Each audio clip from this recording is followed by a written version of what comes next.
Isa na magandang araw para matuto. Welcome back sa YouTube channel natin. Ako po si Architect Ed. Kung sa Facebook mo naman napapanood to, welcome at sana nag-follow ka na or nilike mo na yung channel natin.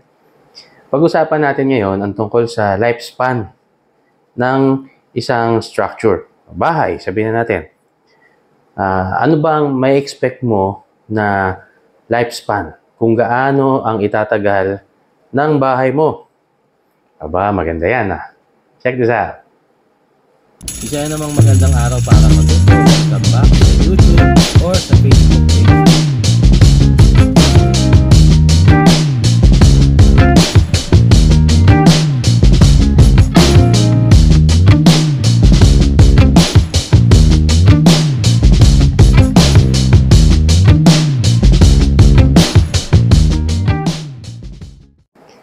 Maraming factors na makakaapekto sa lifespan o sa longevity ng structure ng bahay mo. Marami yan. No? Pero depende sa maraming mga bagay kagaya ng una, materyales. Ano yung ginamit na material? Pangalawa, yung construction techniques. Paano ginawa? Design, kasama rin yun. Yung climate adaptation, kung paano siya nakaka-withstand sa iba-ibang kondisyon ng klima, no?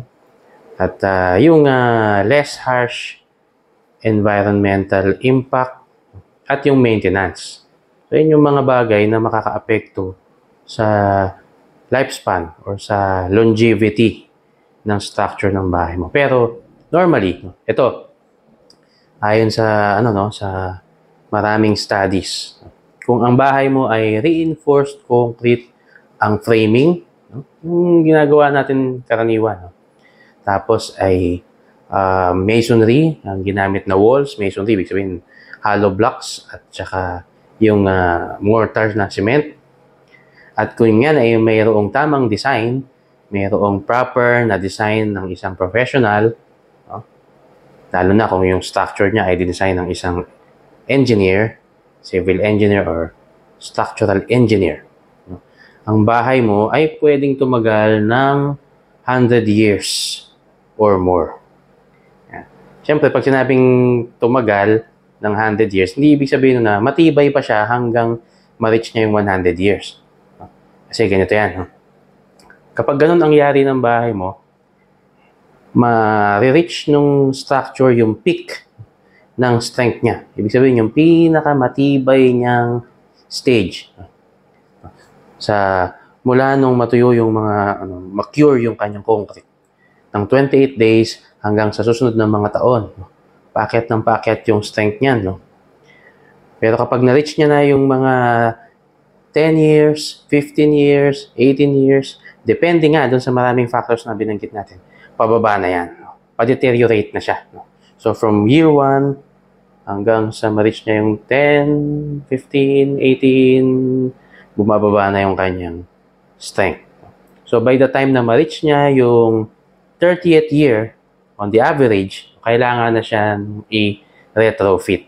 Kailangan na siyang ibalik sa dati niyang tibay. Kailangan niya na ng repair, ibig sabihin. Pero kaya niya pa rin ma-reach yung 100 years. No? Kasi dinesign nga siya. Kaya lang, syempre maraming factors. No? Gaya ng earthquake. Kung mga intensity 7, intensity 6.5 pataas na mga earthquake or magnitude na ganun kalakas, makaka-apekto rin yan, no? Sa strength. Hindi naman ibig sabihin na magigiba na siya, no? Pero syempre, magkakaroon siya ng mga defects, no? At kailangang ma-address yun. Yan. So, paano mo masasabi na kailangan mo nang i-check yung bahay mo? Number 1, kapag nga dumating na yung mga natural calamities na yan, na earthquake, malakas na earthquake. So, right after ng malakas na earthquake, example, intensity 6, or between intensity 5 to intensity 6 point something, malalakas na yan. Ramdam na yan ang structure mo. Check mo na. Pagkatapos ng earthquake na yun, check mo. Pwede mo namang ma-examine visually, no? Kung meron siyang cracks, no? Kung ito yung poste, ito yung beam, kung merong crack doon sa joint na yon. O kaya naman, yung mismong poste ay may crack. O kaya yung slab, kung concrete yung slab mo, kung meron siyang mga crack. Pero kung yung walls mo, masonry wall or hollow blocks, meron siyang mga crack, madali pang i-repair yun. Pero kapag ka poste at saka beam ang may crack, dahil yun ay buhos, hindi dapat yun magka-crack ng ganon-ganon lang. So pag nakita mo na may crack yun, kailangan mo nang ipa-repair yun. Kailangan mo nang ipa-examine yan sa isang engineer at gawan ka agad ng remedyo para maibalik siya, mai-restore siya sa dati niyang strength. So yan yung maintenance na pwede mong gawin o dapat kailangan mong gawin kapag dumaan ang isang malakas na earthquake. Right after ng malakas na earthquake, gawin mo na yun. Ngayon, kung yung bahay mo naman ay lightweight, ginamit ang mga lightweight na materials na karaniwan ay mga drywall, light gauge na steel, yung framing, o kaya ay GI, mas mas ina-expect natin na mas mahina siya, no? Compared sa ang structure ay reinforced concrete at masonry, yung walls, no? So, maaari na on the 10th year, ipa-retrofit mo na siya, no? Pwede mo na siyang ipa-check. Baka kailangan niya na ng renovation or baka kailangan niya ng repair sa mga joints niya, no? Kasi nga, lightweight siya. Hindi siya dinesign na pang matagalan talaga, pang forever, no? Bika nga pang lifetime. So, masasabi natin na mas matagal ang structure kapag mas solid siya, no? Reinforced concrete ang framing, tapos ay ginamitan mo siya ng masonry o bato.